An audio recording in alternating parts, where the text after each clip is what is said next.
और मनीष भट्टाचार्य अब हमारे साथ जुड़ चुके हैं।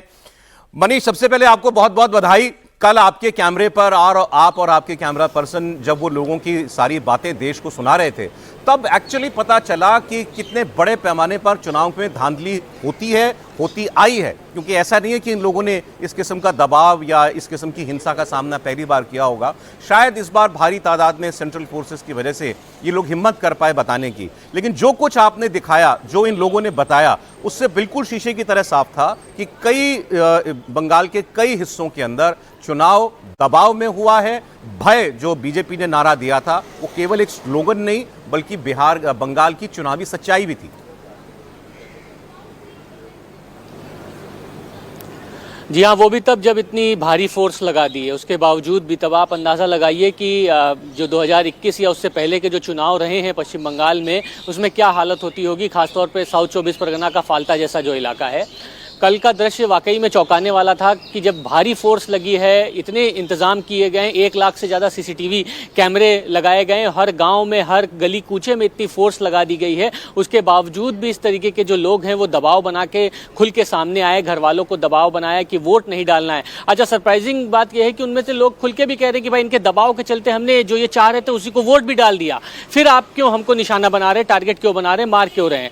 तो इस तरीके की तस्वीर बहुत चौंकाने वाली है। इलेक्शन कमीशन ने लगभग 18 घंटे लगातार पूरे इस इलाके की तमाम सीसीटीवी कैमरे की निगरानी करते हुए पूरा ऑब्जर्व किया है। तमाम लोगों से, जितने भी वहां पर ऑफिसर्स थे, प्रिसाइडिंग ऑफिसर्स थे, बूथ ऑब्जर्वर्स थे, उनसे बातचीत की है। हर एक बूथ का माइन्यूट ऑब्जर्वेशन किया है। सुबह जिस समय मतदान शुरू हुआ है और जब तक मतदान खत्म हुआ है उसकी पूरी सीसीटीवी रिकॉर्डिंग देखी है। और जिस जगह का गैप मिला है, यानी कई जगह बता रहे कि सुबह 11 बजे से लेकर शाम के 4 बजे तक की रिकॉर्डिंग ही नहीं है, यानी उस समय बूथ कैप्चर्ड करने की कोशिश की गई, वहां के सीसीटीवी कैमरे से छेड़छाड़ करने की कोशिश की गई। तमाम और शिकायतें कि लोगों को डराया गया, धमकाया गया, टेप लगाया गया ईवीएम में, या उस बटन के पास कोई ऐसा केमिकल लगाया गया जिसके थ्रू ये पता लगे कि जिसने मतदान दिया है वहां पर उसने कौन सा बटन दबाया है। इस तरीके की शिकायतें, लोगों से बातचीत करी, उसके आधार पर यह फैसला लिया गया है कि अब कहीं ना कहीं 21 मई को जो होगा सो होगा। लेकिन अभी भी फोर्स वहां पर बहुत डिप्लॉय है। लोगों में भय थोड़ा बहुत जरूर बना हुआ है। वो ये कह रहे हैं कि इस उम्मीद से हम घर से बाहर निकले थे कि हम वोट डाल पाएंगे, क्योंकि फ्री एंड फेयर जो इलेक्शन होने का कमिटमेंट किया था इलेक्शन कमीशन ने, वो फोर्स भी तैनात थी। लेकिन अब जब फोर्स गली कूचे में घुस रही है और भी तमाम जो लोग गाँव में जा रहे हैं, तब वो लोग खुल के सामने आ रहे हैं कि हमको वोट डालने नहीं दिया गया। मेरा आपसे अगला सवाल भी होने वाला था। कल जो आपने फाल्टा में जो हाल हुआ वो दिखाया, अब तो सबसे एक्चुअली सवाल तो ये बनता है कि ये तो एक जगह की बात थी, और जगहों पर ऐसा नहीं हुआ होगा, इसकी क्या गारंटी है? ये चुनाव वाकई में कितना फ्री, फेयर और डर और भय से मुक्त हुआ, ये कैसे पता चलेगा?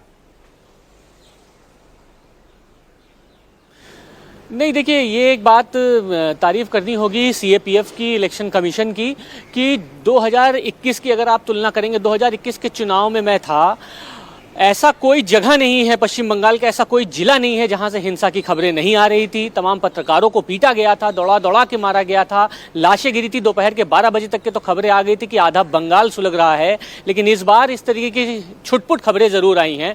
और एक तस्वीर ये भी देखने को मिली है हम लोगों को कि जिन गलियों में हम घुस नहीं पा रहे थे, जैसे मैं कल बागदा गया साउथ 24 परगना के, उस इलाके में पत्रकार और तमाम लोग कह रहे थे कि इस इलाके में तो घुसने की हिम्मत ही नहीं थी। लेकिन इस इलाके में रीपोलिंग हुई है तो हमें पता लगा है इस इलाके का ज्योग्राफिकली कि इलाका कैसा है और वाकई में कौन सा इलाका का डोमिनेटेड है, कौन से कास्ट डोमिनेटेड है, मुस्लिम बाहुल है या हिंदू बाहुल है। इस तरीके की जगहों पर जा पाना अपने आप में, हम लोग जब खुलेआम घूम रहे थे तो हमें लगा कि फोर्स ने कंट्रोल किया है। लेकिन कई ऐसे पॉकेट्स में जहां पे फोर्स ने कोशिश करी लेकिन लोगों को डराया धमकाया गया। ये इससे आप अंदाजा लगाइए कि जिन लोगों ने ये कोशिश की है उनके अंदर मंशा क्या है, किस तरीके से बूथ कैप्चरिंग की जो पुरानी हिस्ट्री यहाँ की पश्चिम बंगाल की रही उसको दोहराने की कोशिश की है। और लगातार ये कोशिश कर रहे थे कि मतदान उनके हिसाब से हो, जिस तरीके से डोमिनेट करके वो अपने हिसाब से वोटिंग गिरा देते थे। या लोग कहते हैं कि हम कभी वोट डालने नहीं जा पाते थे, हमारा वोट डाल पड़ गया, अब तो हमें मौका मिला है, हम वोट डालने जाएंगे। इस तरीके की जब खुल के बातें सामने आ लेगी तो उन्होंने फोर्स दबाव बनाना शुरू किया।